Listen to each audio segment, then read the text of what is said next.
শাহিন, শুনতে পাচ্ছিস না? দেখ কে এসেছে। হ্যাঁ মা, দেখছি।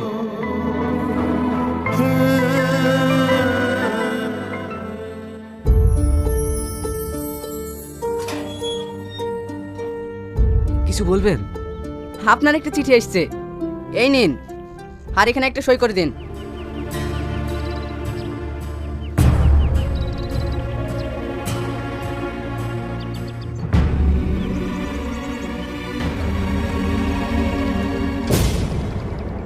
শাহিন, আমি এখন শান্তিতে আছি। তোমার আগের মধ্যেও আমি একসময় ভালোবাসা খুঁজে পেতাম। আজও বৃষ্টি পড়লে মনে হয় তুমি জানালার পাশে বসে আছো।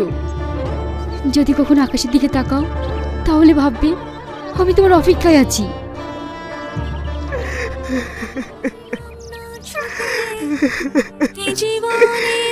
ভালোবাসা থেকে যায়, শুধু হারিয়ে যায় ভালোবাসার মানুষ।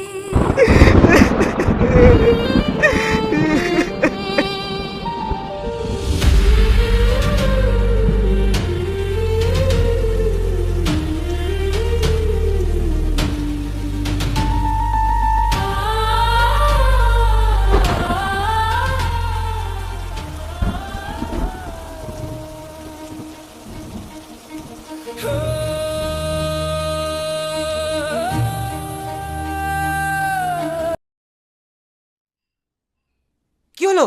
এইসব তুমি কি করছো? আমি তোমার বাড়িতে আর এক মুহূর্ত থাকবো না। আমি এক্ষুনি চলে যাব। থাকবে না মানে? কোথায় যাবে? তা জেনে তোমার কি লাভ? যে দিকে আমার দু চোখ যাবে আমি সেই দিকে যাব। মিথ্যা কথা বলছো কেন? যাওয়ার জায়গা তো তোমার তৈরি হয়ে গেছে। যাওয়ার জায়গা আমার হয়নি, হয়েছে তোমার। কি আজে বাজে বলছো? হ্যাঁ আমি ঠিকই বলছি। তুমি তোমার পার্সোনাল অ্যাসিস্ট্যান্ট নিয়ে থাকো গা। যাচ্ছ যাও, তাতে আমার কোনো আপত্তি নেই, কিন্তু যাওয়ার আগে ডিভোর্স পেপারে সই করে তারপরে যাবে। এই তোর এসব কি লাগালি? কি করছিস বল তো? মা তুমি থাকো, আমি এগুলো সব ক্লিয়ার করে আসছি। শাহিন,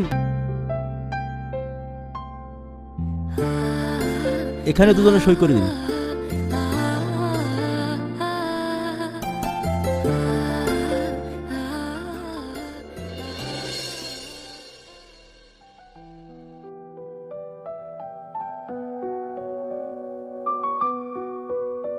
আইন অনুযায়ী আজ থেকে এই বিবাহ বিচ্ছেদ হয়ে গেল।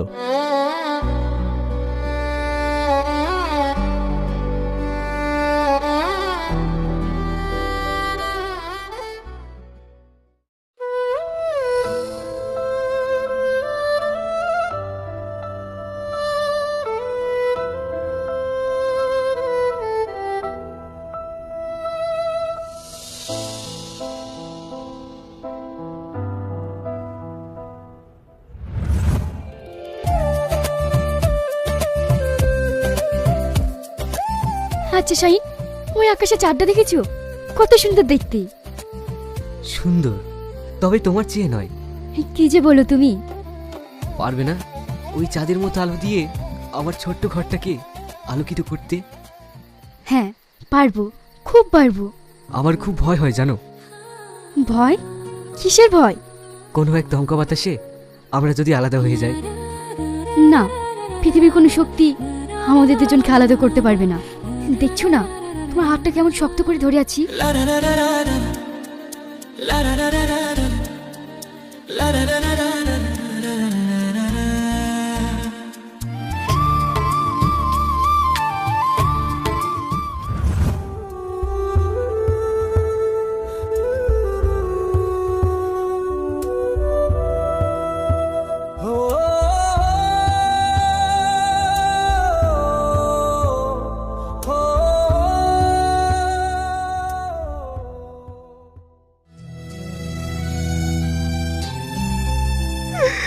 আমি ভাবতেও পারিনি তুমি আমাকে এইভাবে ছেড়ে চলে যাবে। তুমি বলেছিলে ভালোবাসা মানে একে অপরকে বুঝতে পারা। আমি তোমাকে বুঝতে পারিনি শ্রাবণী, আমি তোমাকে বুঝতে পারিনি। খেয়ে যাবে না? না। তোমার সাথে একটু কথা ছিল। বলো কি কথা ছিল? এদিকে অফিসের চাপ, ওদিকে সংসারের চাপ, আমি আর নিতে পারছি না। তাই বলে তুই না খেয়ে অফিসে যাবি? কি করে খাবো বলো? এখন কটা বাজে? টাইম টেবিল সম্বন্ধে কোনো জ্ঞান আছে? ওর খাবার খাওয়ার জন্য আমি বসে থাকবো? আমি বাইরে কোথাও খেয়ে নেবো।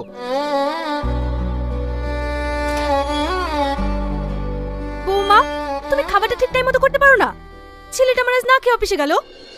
না মা, আপনি জানেন না, খাবারের জন্য না, ও আমাকে সবসময় এমনই করে, আমাকে একদম দেখতে পারি না।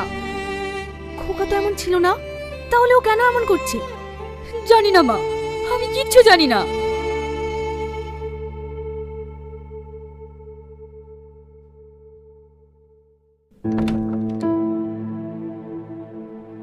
আচ্ছা সালমা, 5 নম্বর ফাইলটা তুমি রেডি করেছো? স্যার, কাজটা একটু আগে শুরু করেছি, এখনো ক্লিয়ার করতে পারিনি। এ তুমি কি বলছো? আমি বলিনি কাজটা আমার আর্জেন্ট? স্যার, আমাকে একটু সময় দেন, হয়ে যাবে।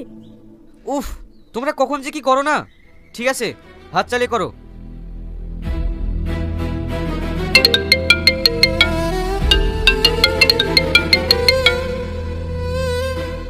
হ্যালো, কে বলছেন? আমি শাহিন সাহেবের ওয়াইফ বলছি। ও মিসেস, বলুন ম্যাডাম। ওনাকে একটু ফোনটা দিন না। সরি ম্যাডাম, কিছু মনে করবেন না, উনি এখন কাজে ব্যস্ত তো, এই মুহূর্তে ওনাকে ফোনটা দেওয়া যাবে না। কে বলছেন আপনি? আমি ওনার পার্সোনাল অ্যাসিস্ট্যান্ট, কিছু বলার থাকলে আপনি আমাকে বলতে পারেন। Personal assistant? ওই জন্য শাহিন আমার সাথে এমন করে।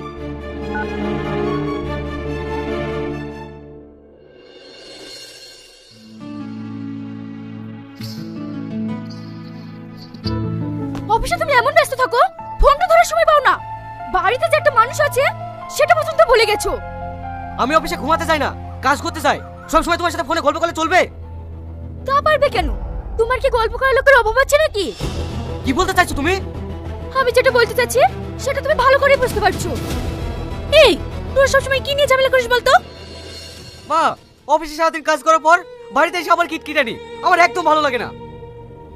তুই জানিস শ্রাবণের সারাদিন কিছু খাইনি। খাইনি কেন? কি হয়েছে ওর? কি হয়েছে তোরা জানিস, ওসব ঝামেলা বাদ দে, চো খাইলি গা।